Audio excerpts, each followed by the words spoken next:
एक गांव में दो दोस्त रोशन और सूरज रहते थे। रोशन बहुत ही ईमानदार, मेहनती और अच्छे स्वभाव का व्यक्ति था, जबकि सूरज बहुत ही दुष्ट और बहुत बड़ा धोखेबाज था।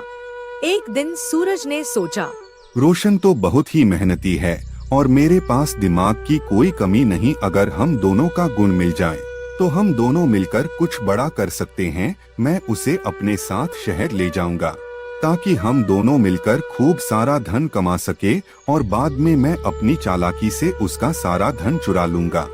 यह सोचकर सूरज रोशन के पास जाता है और बोलता है, रोशन मेरे दोस्त, मेरे दिमाग में एक योजना आई है जिससे हम दोनों का मुनाफा होगा और हम दोनों अपने भविष्य में अच्छे से जीवन गुजार सकेंगे।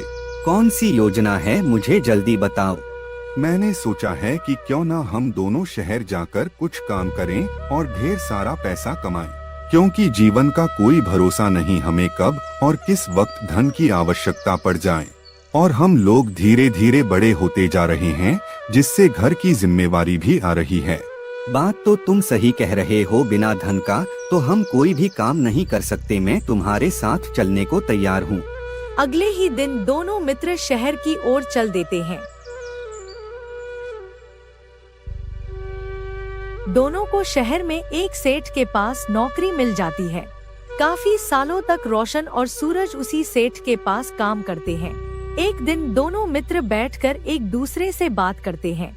सूरज, काफी साल हो गया है हमें नौकरी करते हुए और हम लोग के पास काफी पैसे हो गए हैं, तो मैं सोच रहा हूँ कि अब हमें अपने गांव लौट जाना चाहिए। हाँ, बात तो तुम ठीक कह रहे हो। हम लोग कल ही वापस अपने गांव चलते हैं। मुझे भी अपने गांव की बहुत याद आ रही है। अगले ही दिन दोनों मित्र अपना अपना धन लेकर गांव की ओर चलने लगते हैं। उसके गांव में पहुंचने से पहले एक जंगल पड़ता था। अभी दोनों दोस्त आधे रास्ते तक पहुंचे ही थे कि सूरज रोशन से बोलता है, रोशन, मैंने सोचा है कि हमें अभी सिर्फ जरूरत के हिसाब से ही पैसा लेकर गांव जाना चाहिए और बाकी बचा हुआ पैसा हमें यही जंगल में छिपा देना चाहिए। ठीक है सूरज, तुम सही कह रहे हो। दोनों मित्र एक पेड़ के नीचे झाड़ियों में बाकी बचे हुए पैसों को छुपाकर चले जाते हैं।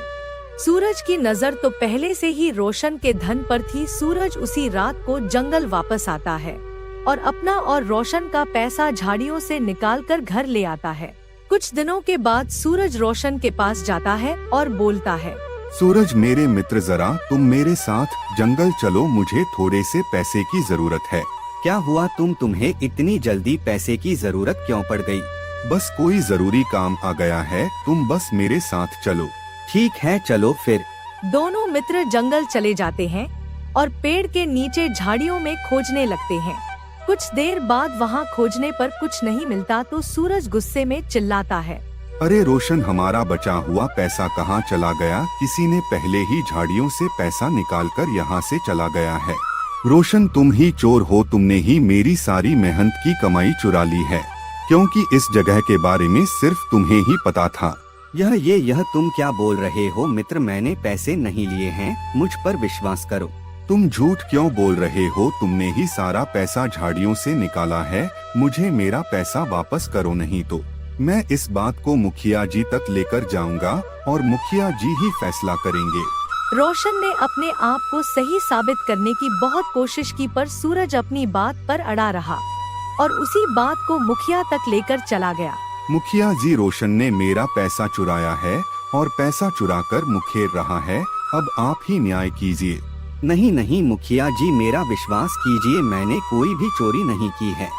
तुम दोनों की बात सुनने के बाद यह बताना थोड़ा मुश्किल लग रहा है कि तुम दोनों में से कौन सच बोल रहा है और कौन झूठ।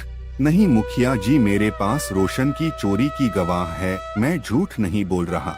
फिर मुखिया जी बोले, सूरज, ऐसा कौन सा गवाह है तुम्हारे पास? मुखिया जी, जिस पेड़ के नीचे झाड़ियों में हम दोनों ने पैसा छुपाया था, उस पेड़ में सदियों से वीर देवता रहते हैं। उन्होंने जरूर रोशन को चोरी करते हुए देखा होगा। मुझे पूरा उन पर विश्वास है। यदि उनसे चोरी के बारे में पूछा जाए तो वह जरूर बताएंगे। सूरज की बात सुनकर मुखिया जी समझ जाते हैं कि रोशन की कोई ना कोई चाल है। मुखिया जी दोनों को लेकर उसी जगह पर चले जाते हैं। जहां रोशन और सूरज पैसे को झाड़ियों में छुपा कर रखे थे, वहां जाकर मुखिया जी पेड़ देवता से पूछते हैं। विष देवता जी, आप कृपया करके हमें बताइए कि रोशन और सूरज में किसने पैसा चुराया है। यह फैसला अब आपके हाथ में है। मुखिया जी के बोलते ही पेड़ से आवाज आती है।